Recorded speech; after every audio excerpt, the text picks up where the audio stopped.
Yes, welcome back to our channel, Speed and Sound Motors Garage. Today I'm going to demonstrate to you how a carburetor works. But now I'm going to start with how does a carburetor float works, and how does a carburetor controls fuel that goes into the float of the floating system, the float barrel. So subscribe to the channel. Let us get started. So first of all, you have our carburetor here. It has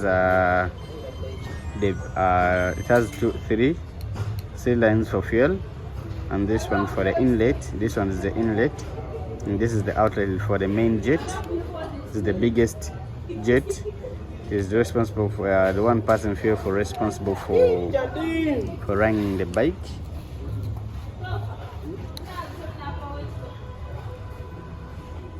The main jet is having also numbers. As you can see, this is a 105S, and then the higher the numbers, the bigger the hole. This hole, which you're seeing, and the lower the numbers, the smaller the hole. You can see that's all over there inside the main jet. And then when you have the bigger the engine, so the bigger the sizes of the jets, and the smaller the engine, the smaller the sizes. This is the pilot jet, which is responsible for starting the bike and running the bike at idle. Yeah, this is the smallest jet. It has also some numbers. As you can see, it is a 40S, and the main jet, remember, it is a 105S. So this is where it has also a smaller hole inside.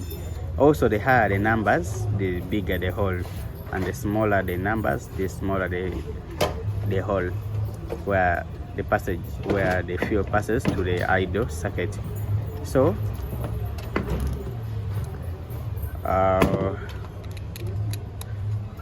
as we squeeze it back inside.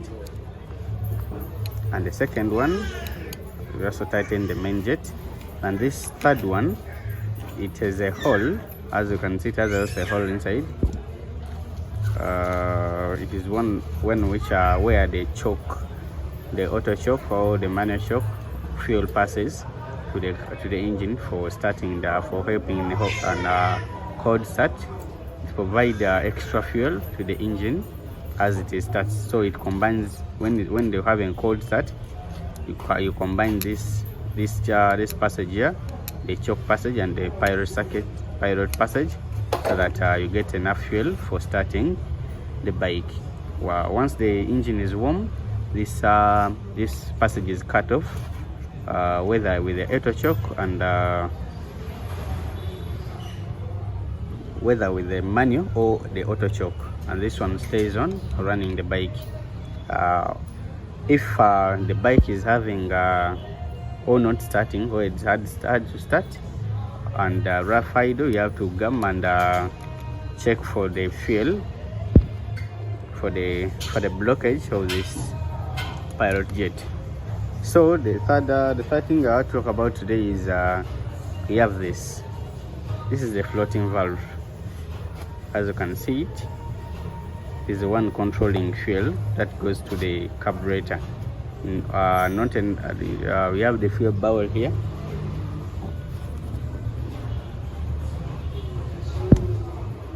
We have the fuel barrel. So this barrel is the one keeping fuel. It acts as a reservoir before fuel is being pumped to the engine. So fuel has to be controlled at a certain level such that it doesn't flow out of the engine of the carburetor.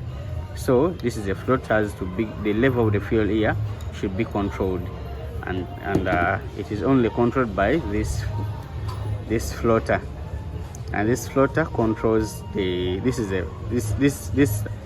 floater here. It floats on the surface of the fuel. You are going to see. Bring fuel.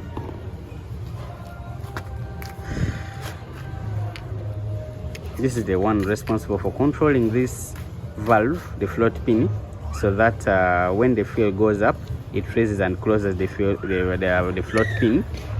It closes here. It goes in like this.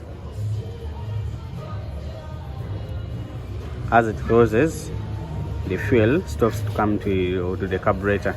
Once the fuel level goes down, it opens so that the fuel is again allowed to enter the carburetor. So this is a float.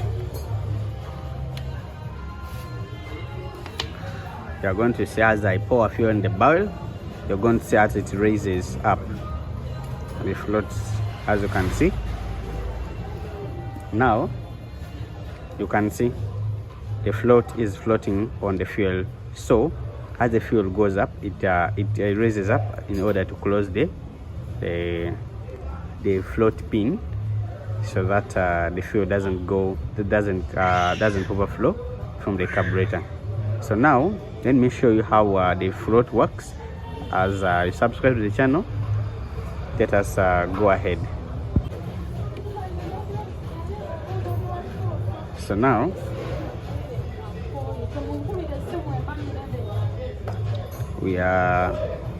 this float goes, the float pin locks into the float, as you can see there, via this slot here. Then we invert it, and then we put it here. It is locked by this pin. This pin is the one responsible for locking the float.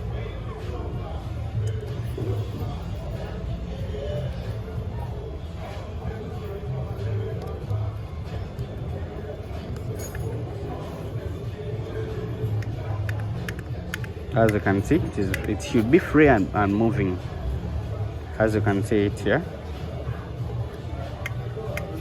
As the fuel level goes up, it raises.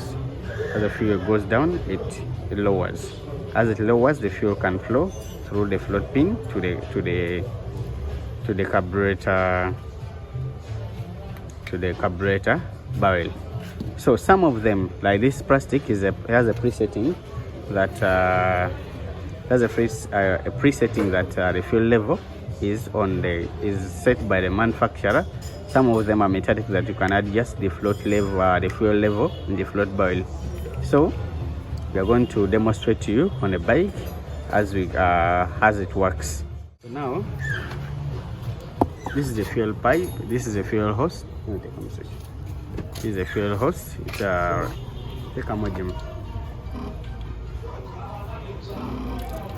it brings fuel as we turn on the bike.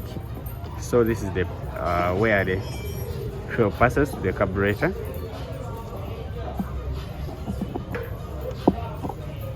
So the carburetor is in an upright position, as you can see it.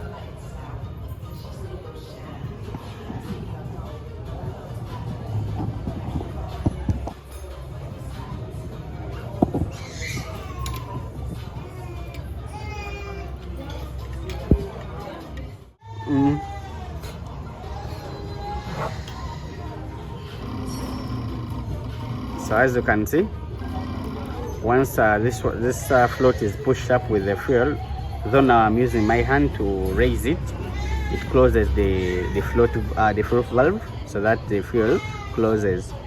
As I release it, fuel comes again.